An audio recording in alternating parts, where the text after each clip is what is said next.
Salut, c'est Alex de Double Slash et dans cette vidéo, je vais t'expliquer quelle est ma stack, quelle est la technologie et les technologies que j'utilise tous les jours dans mon boulot de freelance. Côté front-end, en fait, j'ai choisi mon camp, je suis plutôt un Vue fanboy qu'un React man. En clair, quand il a fallu choisir quel framework, j'ai décidé de partir sur Vue et aujourd'hui, je suis super content. J'ai commencé très tôt et maintenant, j'ai vraiment une maturité sur ce framework. Je le maîtrise vraiment bien et donc, je peux faire des choses beaucoup plus intéressantes. Et je pense que le fait de switcher de React à Vue, je pense que c'est plus difficile en fait d'être vraiment bon dans un framework quand tu switches de l'un à l'autre. Rester full focus sur un et de le maîtriser vraiment sur des concepts un peu poussés, ça, en tout cas moi ça m'aide et aujourd'hui je considère que j'ai vraiment fait le bon choix parce que ça me fait plaisir d'utiliser ce framework et je suis vraiment à l'aise avec. Par contre, je vais le remettre par-dessus, en fait je vais mettre Nuxt par-dessus Vue.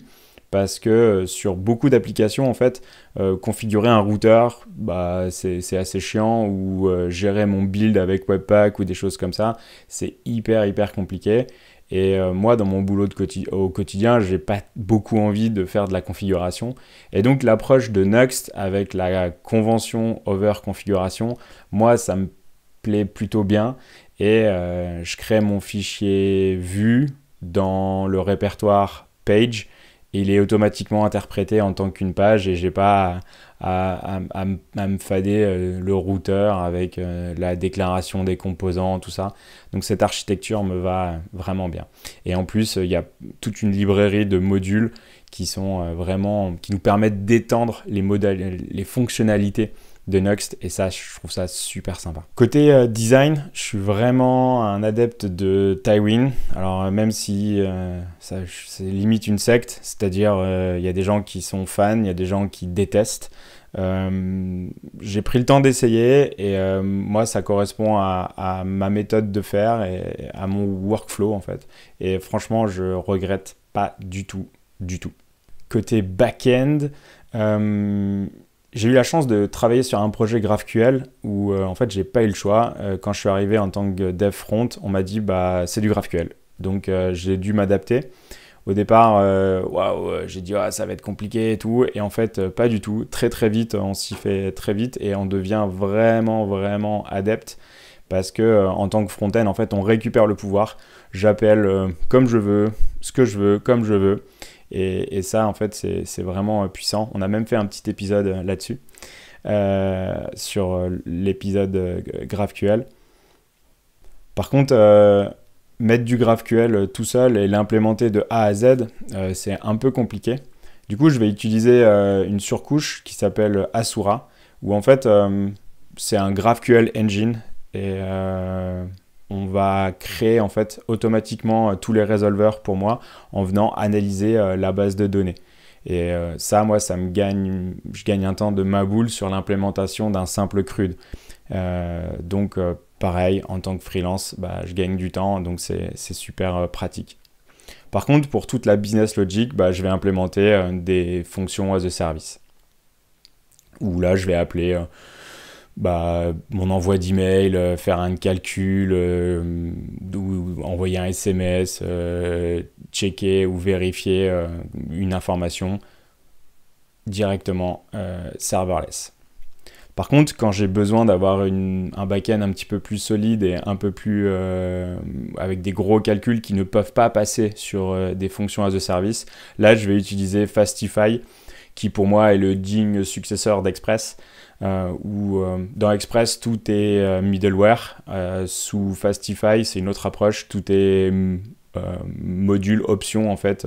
Faut voir ça un peu comme des plugins en fait, ça s'appelle des plugins mais il faut voir ça comme des modules mais c'est vraiment parallèle et le gros avantage c'est qu'une fois qu'on a codé ces plugins on peut les balader de projet en projet parce qu'on peut on peut les prendre d'un projet et les implémenter à un autre.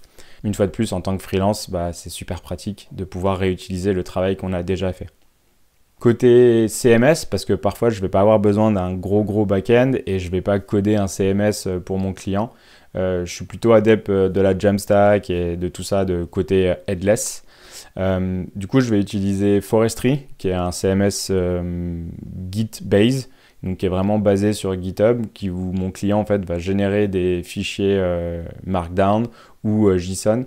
Par contre, lui, il n'a pas à coder dans VS Code ou des choses comme ça. Justement, Forestry va nous donner accès à une interface graphique.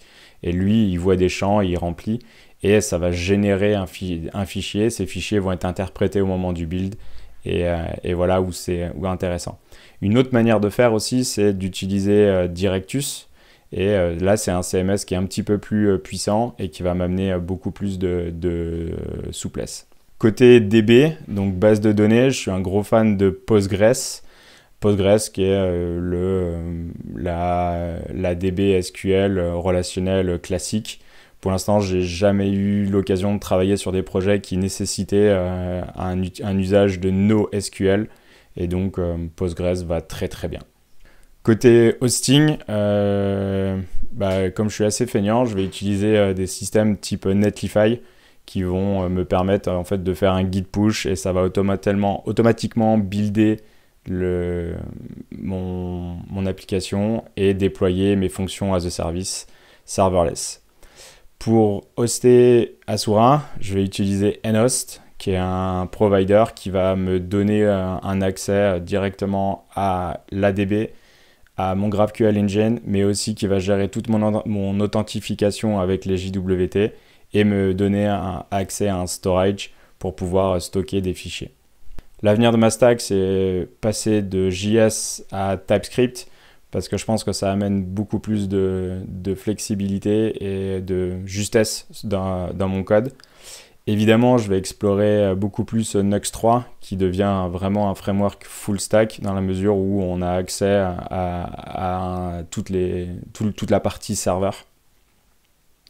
Et je vais aussi explorer toute la partie Web3, comment interagir avec tous ces blockchains.